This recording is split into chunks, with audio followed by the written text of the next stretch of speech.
Assalamualaikum warahmatullahi wabarakatuh. Halo teman-teman, balik lagi bersama saya Nabila Fitriaska Purnamasari, mahasiswi manajemen Universitas Nasional. Di sini saya akan membahas materi mengenai pengembangan produk. Nah, apa sih yang saya akan jelaskan di video ini? Jadi, saya nantinya akan menjelaskan bagaimana rancangan perusahaan dalam mendukung pengembangan produk baru. Yang kedua, bagaimana pengaturan perusahaan dalam proses pengembangan produk baru. Dan yang ketiga, nantinya saya akan memberikan contoh pada salah satu perusahaan terbesar dalam mengembangkan produk barunya tersebut. Apa kalian tahu apa itu pengembangan produk? Jadi, pengembangan produk adalah upaya perusahaan dalam menciptakan produk baru serta memperbaiki atau memodifikasi produk lamanya supaya tetap memenuhi kebutuhan pasar dan selera konsumen. Demi menjaga keberlangsungan hidup produk, maka perusahaan wajib melakukan pengembangan produk. Alasan dasar perusahaan melakukan pengembangan produk adalah untuk menggantikan item-item lama yang telah kehilangan minat dari konsumennya. Jadi, dengan dilakukannya pengembangan produk tersebut, maka siklus hidup produk akan tetap terjaga dengan baik dan juga tetap pada masa pertumbuhan dan kedewasaan. Artinya, jika suatu saat produk tersebut mengalami penurunan, maka perusahaan telah memiliki produk lain atau produk baru tersebut sebagai substitusi atau pengganti dari produk yang telah mengalami penurunan tersebut. Melakukan pengembangan produk adalah pilihan yang tepat bagi perusahaan sebagai strategi penetrasi pasar. Lalu bagaimana rancangan perusahaan dalam mendukung pengembangan produk tersebut? Sebenarnya, dalam melakukan pengembangan produk tersebut, perusahaan itu harus melakukan 8 tahap proses terlebih dahulu.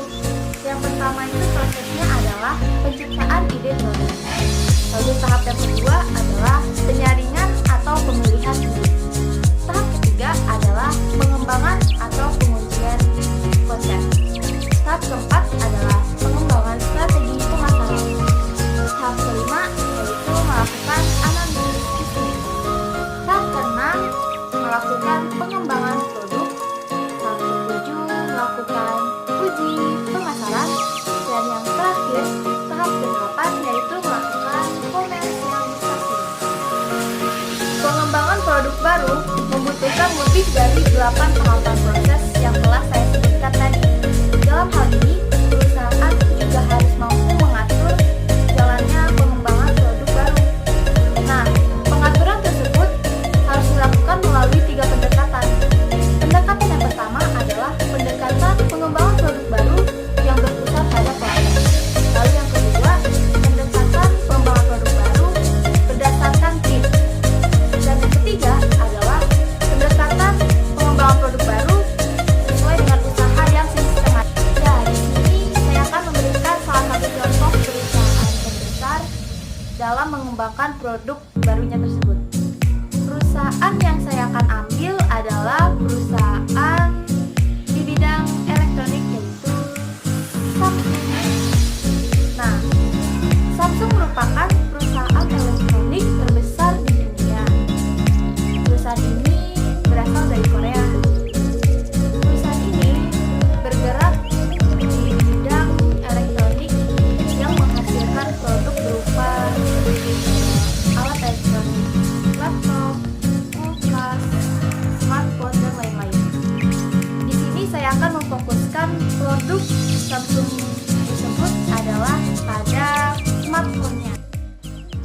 Kuatnya persaingan di antara perusahaan smartphone saat ini, Samsung masih mampu mempertahankan eksistensinya sebagai merek smartphone yang diminati banyak orang. Mengapa hal tersebut bisa terjadi pada Samsung? Karena Samsung selalu melakukan pengembangan pada produknya melalui penciptaan model terbaru pada smartphone-nya. Seperti halnya pada bulan Februari atau Maret tahun 2020 ini, Samsung resmi merilis produk smartphone keluaran terbarunya, yaitu Samsung Samsung Galaxy S20 Ultra. Pada produk baru ini, Samsung telah melakukan banyak pengembangan dari produk lamanya, mulai dari konsep hingga kinerja produknya. Contohnya pada jaringan smartphone ini. Smartphone ini menerapkan jaringan 5G, di mana lebih bagus dari jaringan produk lamanya.